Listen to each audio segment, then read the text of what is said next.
Hello, I'm Cynthia Marks, and I head up the Holistic Psychoanalysis Foundation, established by my late husband, Dr. Bernard Vail. Welcome to And Now Love. Dr. Loren Weiner is here today, always a treat, and we are going to talk about masochism, Yes, right? That's what we're doing. So first off, hello, of course. Hi. What is masochism? This is a very well-known psychoanalytic concept. I think many people are also just generally familiar with the idea, but it is a character trait where people carry unconscious guilt and then live their lives trying to assuage that unconscious guilt by self-sabotaging, self-punishment, or denying themselves good things. And that there is a feeling unconsciously that the person deserves some type of suffering or punishment because of this guilt. And the guilt is usually very undefined, meaning it isn't traceable to one thing, but it is more of a full self-concept that the person somehow deserves some of the punishment or in some way to not have something good. Can you give us kind of a real-life example of how that would present itself? Yeah, so some people might do something really simple that we all know, which is procrastinate. Now, there may be many reasons that isn't always masochism, but one of the things it often does is makes it so that the person can't do their best job. I don't deserve to turn in my best homework assignment or report for my job, so I will procrastinate. And then, I couldn't do the best thing, and I'm punished in a sense. I've self-sabotaged. I've kept myself from being the best I can be. But it's all stemming from this unconscious guilt, right? So the person really believes deep inside, I've done something and I don't deserve the best. So it's more than there is just some unconscious satisfaction in being dissatisfied. It's bigger than that. It's as if you know no other way. You're kind of innately going that way because this is how it's been since the beginning for you. Yes, I assume that the origins of this are very early, meaning most people have this style of relating to themselves in the world, and that starts very early. Bale would go back and say that this starts at the very beginning, and his understanding is a little different than some of the other theorists. Freud talked about this, so that it's not just getting a pleasure. And now all of this unconscious, I want to say that because most of the time people aren't walking around saying, I have to be punished. It's just that they keep finding themselves in these predicaments. They keep self-sabotaging themselves. They're, another example, right? You're supposed to complete a project, and at the last minute you accidentally, have some disaster happen where you've dropped your computer and, a car ran over it. Okay, we would say, obviously something's at work there. What is it? Well, there may be an unconscious feeling that, this report was going to be great. I'm not allowed to turn it in. Or if I'm going to, it has to be so painful, so difficult that, I'm going to now have to stay up all night redoing this work, and where it should have just been, look, you'd get to do it and you get to turn it in, and that's it. So now these are little ways in which we see masochism. And again, because it's a continuum, you may see it in large ways as well. Back to your question, his idea differs from other theorists in that he says this actually starts at the very beginning. His idea is that the guilt really arises from the moment the fetus receives an imprint from the mother. Now, I go to the mother, not that it doesn't happen later with the father, but it's later. So the original dyad, the mother and the fetus, when that imprint, so again, this is unconscious, The imprint is a delivery of all of the unprocessed negative feelings a mother carries about herself, all of her problems, all of the ways she feels she's not good enough. When that is delivered to the fetus, and the fetus, in essence, takes this and says, okay, Mom, you are suffering. I will take this. Now, the problem is, many, but in terms of masochism, is that if Mom is that upset, the fetus assumes it's my fault. So it's not just that the fetus is splitting its own mind and taking all of this mother's pain and trauma in. Additionally, that fetus thinks, this is my fault. Bale called this the first lie, that his idea was we then start from a guilty place. Oh my God, I caused this. I am somehow bad. I must not only take it, but live with this guilt that I must have been the root cause for all your suffering. It is because of the mother's imprint that we get to the place of living our lives in this Guilty mode way. of masochism. That's right. Then that guilt sits, then what do we do with the guilt? And we may have to assuage it in some way. How much guilt we feel, and this is part of the reason I think the guilt is often not defined, because it is such an early unconscious origin. So we're all walking around with some of this guilt. And again, a continuum depends how much trouble, how much pain was your mother in, and how much did you feel responsible. And if that starts at the root for all of us, then you can imagine we carry this not only into our own lives, but we carry it into every system, every relationship, and every system we make. So we're always rubbing off on everybody else around us. Yes, and building our societies with this embedded in it. And if we're all rolling through life with this sort of same root, it just kind of perpetuates. Yes, and if it's all unconscious, then it's never touched. We just keep living that way. So you just somewhere deserve to be punished for something. And that is relieving in a certain way, or pleasurable, because you know you are guilty. So of course I deserve this. And then there's something satisfying about that, because that's the world you know, and you kind of train yourself to stay within these parameters. I don't deserve that. I can't go there because that'll upset my mother, who is now more than just your mother. It's, sort of every authority out there. Right. It becomes global. So that, yes, that's what happens. And this is because we're human, and it happens at the time of receiving the imprint. It is very closely related to it. But you add that piece of, and it's my fault. So it's not just some prohibition, meaning you're not to have love in your life, you're not to be a success, you're to have a tough go, which maybe some of the imprints people are familiar with. This really adds a piece that is, and it's your fault. And it's your fault. You originally caused your mother all of this trouble.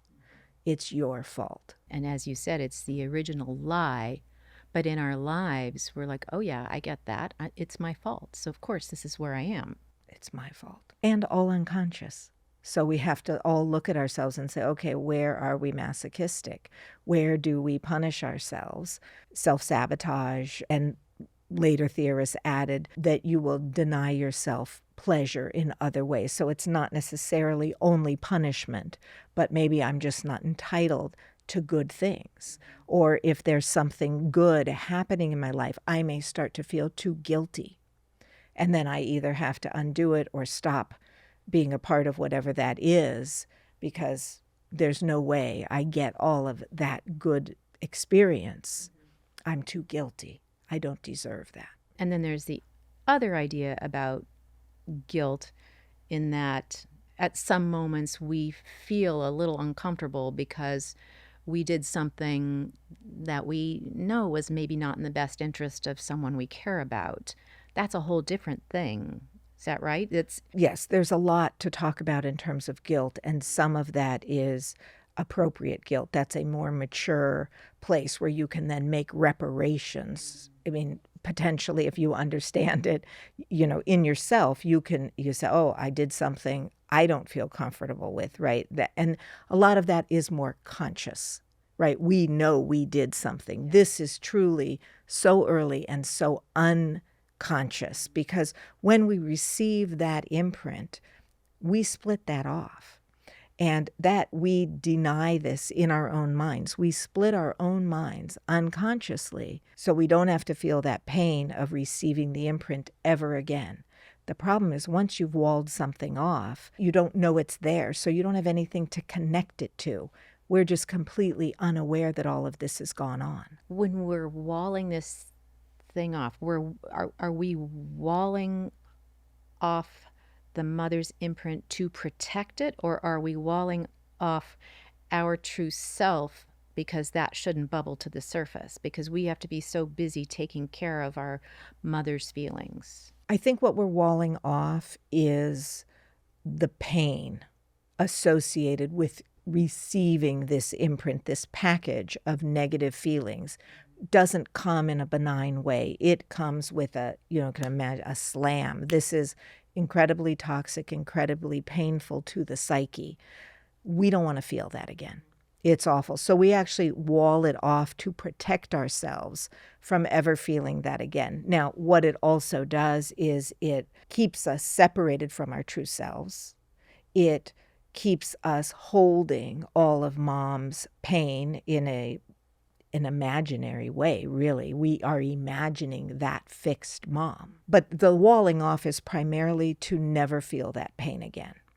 Later, does it keep us from being our true selves? Yes, it does. Once we've taken in something like that is another person's, we are now also part that other person. We are no longer just ourselves. In a way, when we come into this world, first in utero, we are in sort of this angelic space, let's say, for lack of a better word, where there is no pain, there is no questioning about who we are. We're just in this sort of peaceful zone, and then this imprint is delivered to us, and that hurts like hell. It's like, whoa, did you ever just disturb what I thought was my existence? I mean, that's all unconscious.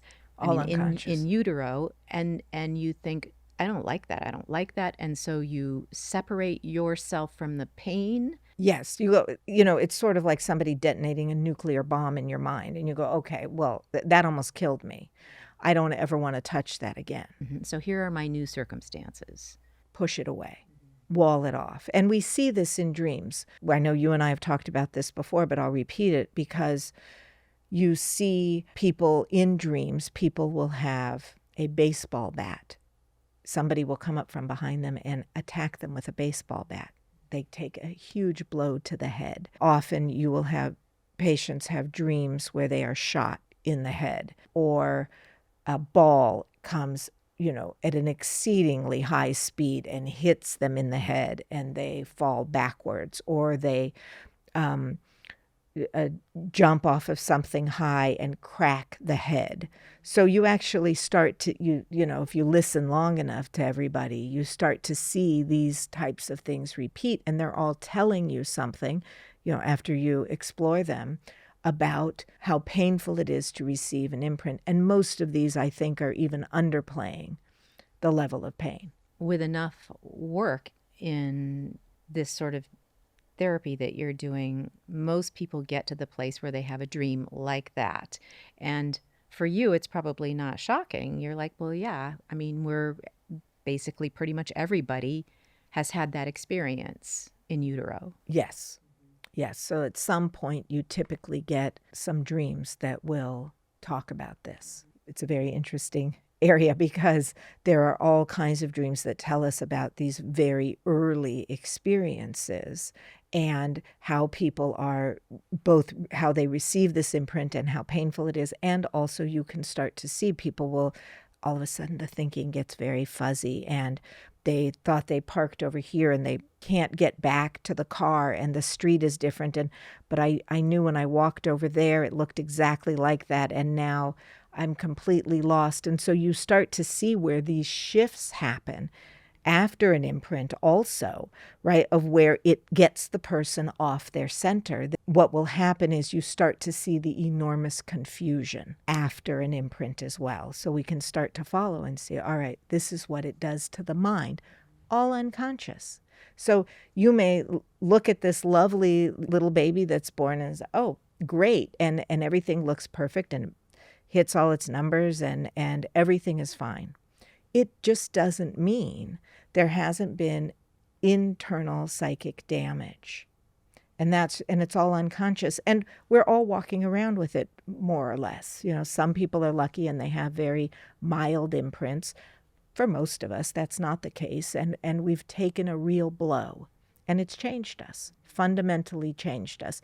And we never want to know about it again. So the work of an analysis, I think, is really to get you back to the earliest times, to start to say, well, you're going to have to revisit that enormous pain. Hopefully it's not going to feel exactly like that because we can analyze it and you can use your adult self now to understand it and your dreams to talk about it. But it is really going back to touch that pain so that you can try to pull as much of that imprint off of yourself as possible. So there you are. You can find yourself. Yes. But unlike an imprint, which isn't necessarily defined by guilt, the masochism piece where you received it and thought, oh my God, if my mother is carrying this much pain, it's my fault. That is a defining characteristic of that. What do we do about that? Analyze it like we do with everything else. Watch your dreams. A lot of dreams will show the masochistic piece. It may or may not be the focal point of that session or that dream, but at some point you're going to be analyzing that. You're going to be looking to say, okay, look at all of this suffering. And if you can, you're distinguishing it from just an imprint. But, again, these are all, it's not like a surgical separation within the mind. These bleed into each other, of course. I see. It's not like a step-by-step process, like you figure out how to undo the masochism and that leads you to the next thing, to the next thing. That's right. The masochism is going to be woven into everything. And that's the idea. With certain people, you'll see just a little of this. Other people, it is just an enduring way of being in the world. You can see it in almost everything they're describing. There is just this tremendous need to be punished for this guilt that is felt. But if you think about society now, what you just said just applies so blatantly. Yes, that is one of the reasons I wanted to talk about it. I think if we can imagine, okay, we are all carrying some type of masochism. There are ways in which we may punish ourselves. We may just generally feel guilty. We're bad. We don't deserve good things. We will make choices in our life that don't let us have good things. Now, okay, put 500 of us in a room and we're all doing that. Now put 1 million, now put 20 million, right? And we're all walking around more or less with this feeling. Well, what are we going to create? How good can our systems, our societies be if we all somewhere feel too guilty to have it too good? We're going to, roll in the austerity measures, right? Oh, life was getting too good. We can't have that. Something will have to go wrong. We have to undo it. We have to sabotage ourselves. Oh, better start another war. Better do something to ensure we suffer. Mm-hmm. Cut back on those women's rights. Yes, there are so many ways, as many as you can imagine, that we can begin to say, oh, well, we better suffer. We better suffer. And the problem is this first lie, this idea that you are responsible for your mother's pain and therefore should be guilty and then have to punish yourself, sits under all of our systems, and it's a lie. It is not true. That is not why your mother was upset. Your mother was upset because she lived her own life and things went more or less well for her. And she had her own parents. And We can follow it back generationally to why people are upset, why they have imprints and what the imprints look like, but it certainly is not that woman's child's fault. Not ever. Not ever. Not ever. And is that idea of this original lie, if we don't really address it, is it growing generation after generation? I think it does. I think the imprints, all of it, grows. And we want to start getting at it so it doesn't bleed into our genetics, so that it doesn't jump and cover everything. Yes, we want to slow it down, become aware of it, and start going, okay, everybody, we have been so focused on the external, but look what's going on right inside of us. And this is the most powerful place, because all of our ideas, all of the things we are going to enact out in the world start inside. And if we don't occupy ourselves with what is inside, how we work, what's happening, and how we make all of our choices and decisions, we cannot change things once it's left us. It's too big, it's too powerful once the systems are all out there in the world to fix it externally. People may be tired of me saying that, but it truly is something where if you don't get at everybody's guilt, and so you're guilty, you may have done things later in life, but certainly at the very beginning, you didn't do anything, and you're walking around with a lie in your mind that is causing you to do all kinds of behaviors that aren't good for you, aren't going to support you, and then we build all of our systems off of that. So how can you fix it out there if you don't address it inside? Either you might change it a little bit, but it'll come back. So you can say, all right, we built this amazing place and we have all these good things. Eventually, all of the people will come and say, but we all feel too guilty. We can't have something good. So what do we do? Okay, start a war. Okay, tear it down. Okay, use the money for something else. Don't feed the people. Don't house the people. Don't give them medical care. And we all say, oh, okay. Yes, we understand that. Of course. Yes, that makes sense. We can rationalize where all this is, spend the money on something else. And of course, we the people will suffer. But where did we get that? Well, we got that at the very beginning. And we just substitute all the politicians or leaders or kings, whatever you want, for our parents, the original authority figure. So we all, on some level, have the ability to address this. Obviously, we all can't see someone like you who's trained to help us with this. But if we hear what you're saying and start to think about it, okay, let me just think about what Loren's saying. Let me look at the world outside, what's happening inside. And we just begin to acknowledge it and apply it and feel it. Will that help us get to a place where we're thinking that, wait a minute, as an individual, I have some power to change what's happening outside if I can figure out what I was before I had this bomb of an imprint hit me? Because that person, me, was only meant to be coming from a loving place. Yes, anything helps. So all of the places, if we start with masochism, because we're talking about that today, you can start to look at yourself and go, where do I make myself suffer? Where did I not get that work done quickly enough so that I had to be all upset and I couldn't enjoy it, and then I couldn't go to the party because I needed to get something done? Little places where it just happens to work its way in. Mm-hmm. And what did that feel like? Why did I go there? Why did I do it? Yeah. People always say, why do I procrastinate? Yeah. Okay, well, here's a thought, right? It may be because somewhere in the deepest recesses of your mind, you're carrying guilt. And Bale would say, here's the guilt. Now, that doesn't mean, because, other theorists talk about this, and there are ways our families give us these messages. You're only given emotional rewards if you are self-sacrificing, if you deny your own feelings, if you suffer. This gets built into families as well, and then the family culture reaffirms it. And then you go out in the world and say, okay, yeah, I'm only lovable if I'm suffering. Mm-hmm. And then unconsciously that suffering becomes some form of satisfaction or You pleasure. deserve it. Yes, pleasurable, maybe not in the way we normally think about it, but pleasurable in that it assuages the guilt. Okay. I All can right. rest. I can rest because, it was just, boy, life was getting too good. I had to throw a wrench into it because I don't really deserve that. Because that means then you are not protecting your mother anymore, because you've trained yourself to do X, Y, and Z because you're so guilty that your mom was upset. And if you undo that, if you step out of that, you're not helping your mom. Well, potentially. Understanding the guilt doesn't quite undo an imprint, right? Because the imprint was where you were really helping your mom. Then you were guilty because of it, because you assumed you caused it, right?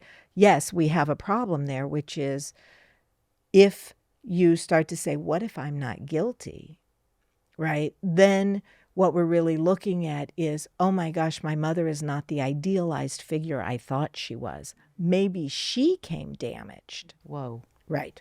So we're disrupting these very early concepts that fetal life and early childhood is concerned with in terms of, I need this caretaker who's in charge of my life to hopefully be perfect, because that means I will survive. If I hold all of her trouble, I will survive. This is very important in terms of just basic human survival. So we are not so different from other animals in the jungle.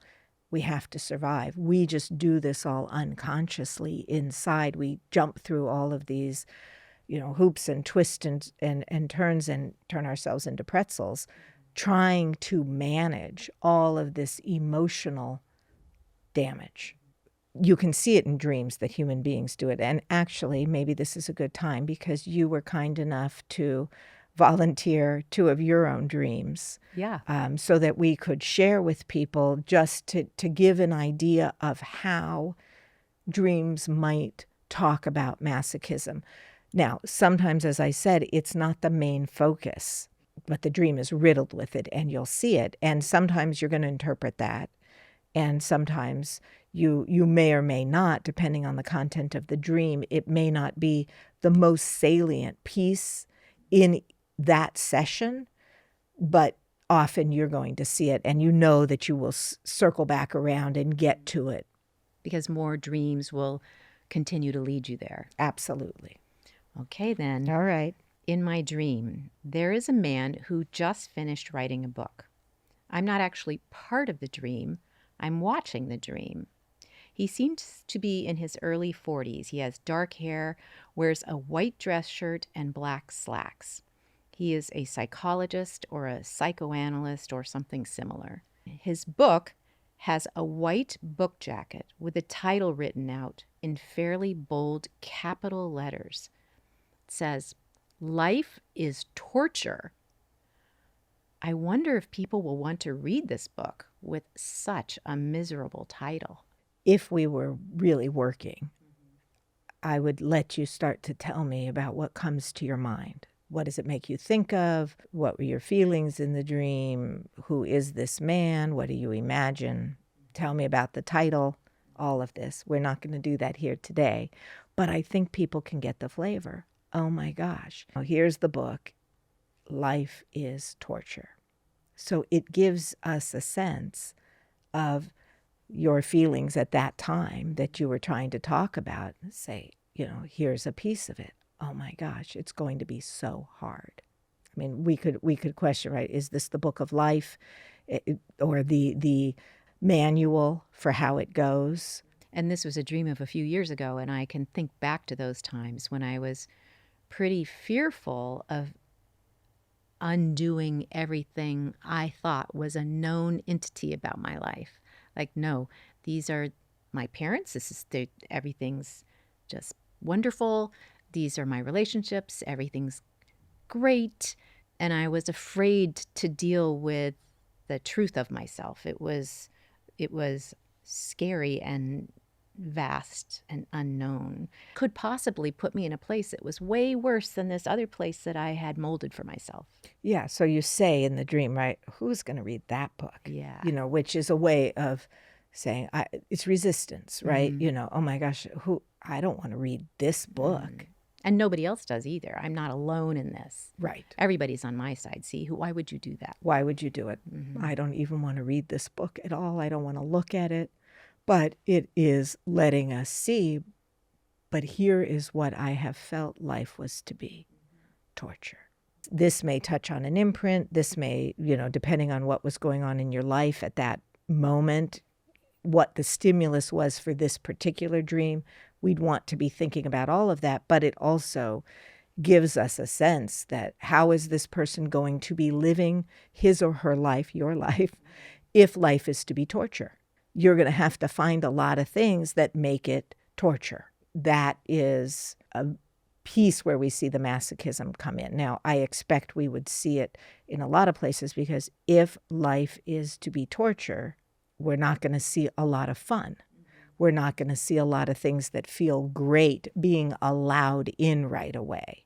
Those might be pushed aside. And it does feel like that very thick, serious book was the book of my life. That was it. That's the story. Here's the story. Don't make me look at it. Thank you. Okay. I don't remember much about this dream. I've been somewhere, and I am now leaving with my dad in his vehicle. As we are leaving, I realize that I've left my purse and a small overnight bag at the place I had been at. We are driving away, and I am afraid to tell my dad this because I don't want to upset him or cause a delay for him. I struggle in my head and try to rationalize that maybe I don't need the items left behind, or that this is a really good lesson for me and I'll feel it by not getting my things back. So the masochism in this one is right there as well. This is a good lesson for me. I deserve this. And it's going to hurt. It's going to hurt, and I'll feel it. Uh-huh. I'll feel it, and I deserve to not get my things back. Now, this dream has a lot in it, and again, if we were really working on this dream, I would let you just start to tell me about all the elements in the dream. Where are you? You give us a big story, which is, I lose myself. I have to leave this behind, and I'm scared to make any attempt to get it back. This is a very common experience for people. These types of dreams come all the time, and long periods of time where you were working on this. I lost part of myself. I lost the keys to my car. I misplaced my car. I thought I parked it over there. I parked it there. I lost my suitcase. I lost my purse, my briefcase, my wallet, my cell phone. So many ways people use to describe losing themselves, not being allowed to be their fullest self in some way, shape, or form. Like in my dream, there was rationalization on some level. Well, you really don't deserve that, or you lost it. You lost it. That's right. And that's a masochism piece. I deserve it somehow. Why do you deserve it? What did you do that really warrants you shouldn't have your full self? For most of us, nothing. And because you're dreaming it now as an adult, you're telling me this, but that is probably something that happened not recently, a long, long time ago. So what do little kids, what do infant children do that would warrant them not getting full access to their whole self? Mm-hmm. Nothing. And as adults, with the ability to consider this, what you've just said, and you think about our children in the world, and you think about putting this on them unconsciously, consciously, whatever it is, if you have feelings about that, it is crushing. It's why would you want anyone to live like that? And you think about these little ones who unconsciously are walking through starting life like this. It's a tragedy for the whole world. Every child that doesn't get to be his or her true self, we all feel the pain. I think we have this idea that you're separate We all feel it. Every war, we all feel it. You have to be careful with your children. You know, sometimes we slip and say things. And it's like, that wasn't nice. That just wasn't nice. You have to go apologize because that child felt it. And some kids only get a few of those experiences. Some kids get too many of those experiences. Well, what are you teaching? You're teaching a child, again, to be masochistic. Something's wrong with you. You made mom or dad angry. You're bad. All right, well, if I'm bad, you beat me, I'm bad. Guess what? I have to go live as a bad person. Bad people don't deserve good things. We get enough of that in our society. We can't have good things because the unconscious won't allow it. Again, we all have to help to treat each other better, give each other things. You know, this idea that, you're not entitled to health care. What kind of craziness is this when you really think about it? Why? I mean, it's so much easier to say you are entitled to health care. Right. I mean, isn't that, I mean, that's just. And food and education, yes. And human rights, basic, should be basic. But we as a group have decided that some people get to be in charge of deciding that, and others we just take it and we say, oh, there must be a very good reason that we are not entitled to that. It's expensive. But we have trillions of dollars to go spend on wars. And trillions of dollars held exclusively by very few people on the planet. We have that too. So we have all manner of ways in which we can reenact the, you are the mother, I am the bad child. I am guilty, so I deserve all bad treatment, and you are idealized. If you have money, you must be the most powerful, but perfect mother also. So we won't make you have to change anything. We will suffer for you. And is there more and more of this running through our communal unconscious? I would say there certainly is enough of it. There's enough of it we've just been living with for as long as we've been doing this. But we don't need to. I think the point is we don't need to. This can be a time where people feel like everything is spinning out of control or falling apart or, and look, this isn't partisan. Ask anybody on either side. People are having similar experiences, but we don't need to. We don't need to, but we have to change everything we're doing. And it's not working because nobody's happy anyway. So we have to change everything we're doing, which is to say this can now be a time where we all turn inward and start to look at ourselves, start to understand that we are much deeper, that we have an unconscious. We are much deeper than anybody imagined, and we are all connected this way. And we don't have to start from a place of guilt as though we deserve bad things. We don't have to live with imprints that then compound all of this. We don't have to live with any of it. We are actually supposed to have good lives. And we have to work to get there. And we do that by starting inside. Each person has to see, where are you held back within yourself? Because that's what you bring to the group. So it is self-serving, of course, but the only way we can truly, honestly start to change things is to get to our authentic self, where we can actually act from a good, honest, loving place. Right. We have to decide we're entitled to love. But if we're too guilty, we're bad, we don't get love. Okay, right. That's one of the nice things that people may say, oh, well, I may not punish myself completely, but I'm certainly not entitled to something as pleasurable as love. Well, okay, but that means we are bringing that mindset to the group. And you get enough people with that mindset, then you can't have a government that acts lovingly towards the people. All of this, yes, people often will say, oh, but it's so selfish to just focus on yourself. But we have to.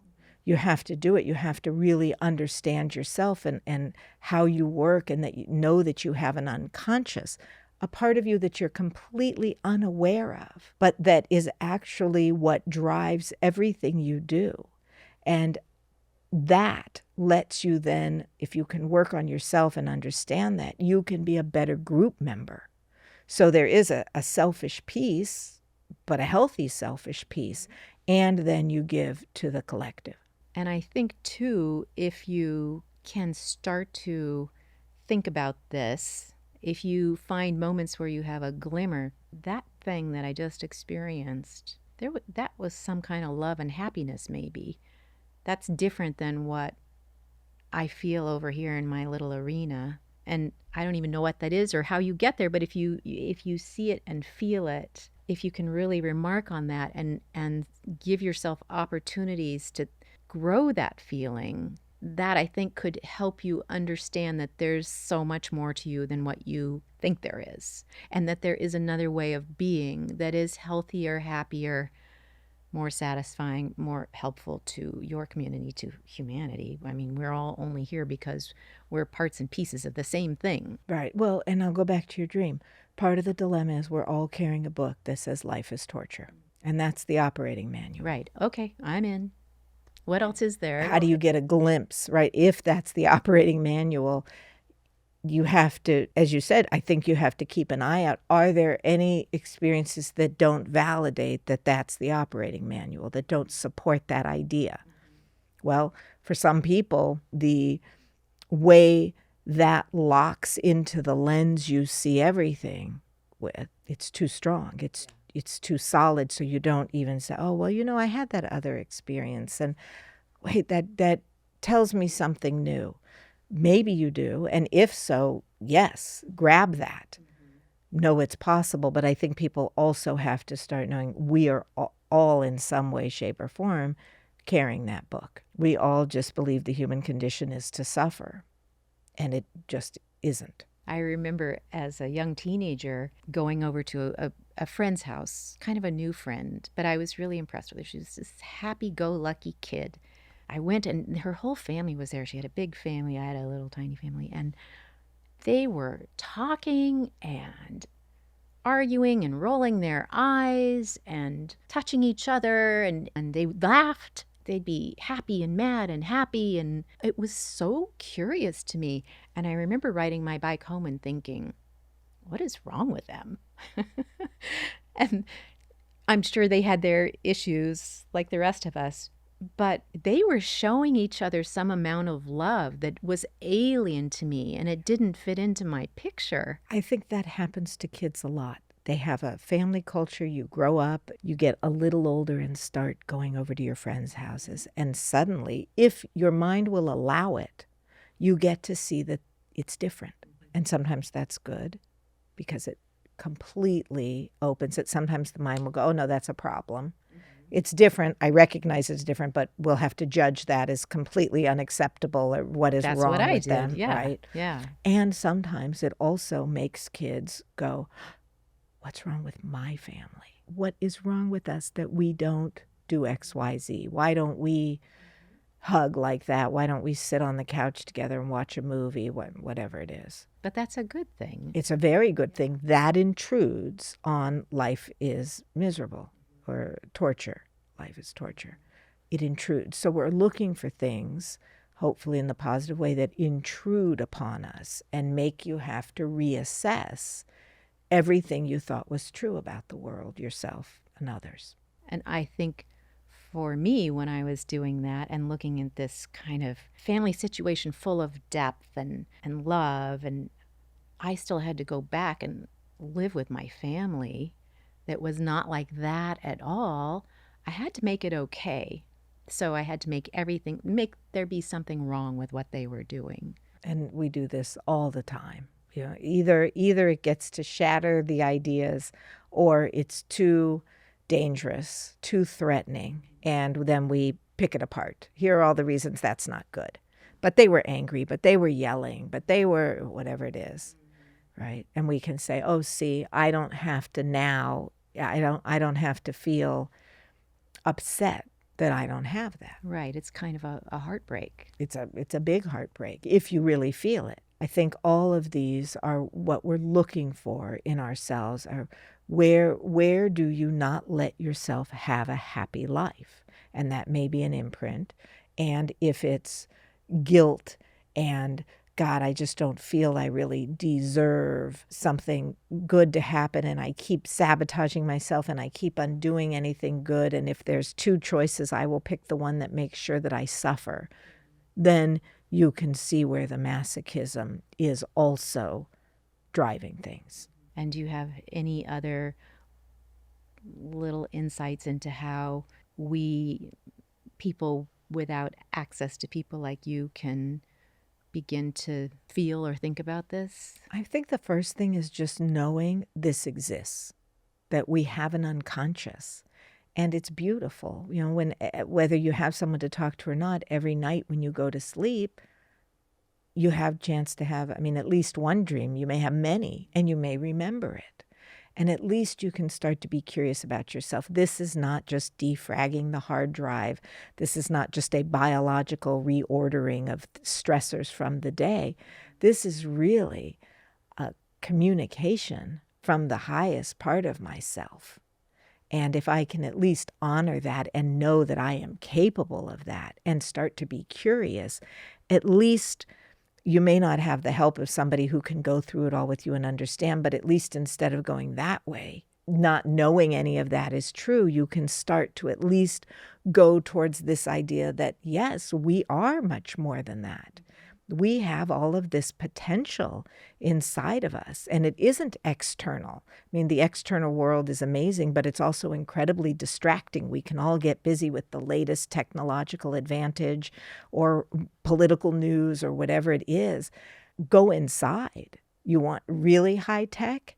How about our ability to communicate incredibly deep emotional ideas that are the bedrock for how we live our lives in a dream every single night? That's huge. I think you can start to shift how you view us and where we are going and what needs to happen. Because even someone like me who has a dream where I'm reading the title of a book called Life is Torture, if anybody has that dream, that's pretty loaded. That gives you a lot to think about. That's right. But why am I dreaming about this? Oh my gosh, right? And you can say, oh, well, see, man, I don't like it because I think nobody would want to read that book.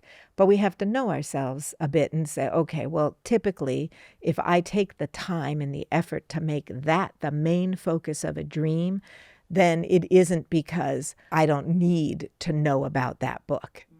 It's that I really need to know about it. And even if part of me is saying, oh, don't make me read it, it's, who's going to read that? It's an awful title. And I'm sure there is a part of you that says, I don't torture myself every minute. There's another part that says, but this is the book I'm living from. I read this every night. I'm a good girl. I read my book, and my book is Life is Torture. And that's all I know. I don't question it. This is what I'm to do. And now we're saying, well, question it. Start questioning everything. Why is it this way? Why is that way? Why do I put up with this? Why do I do that to myself?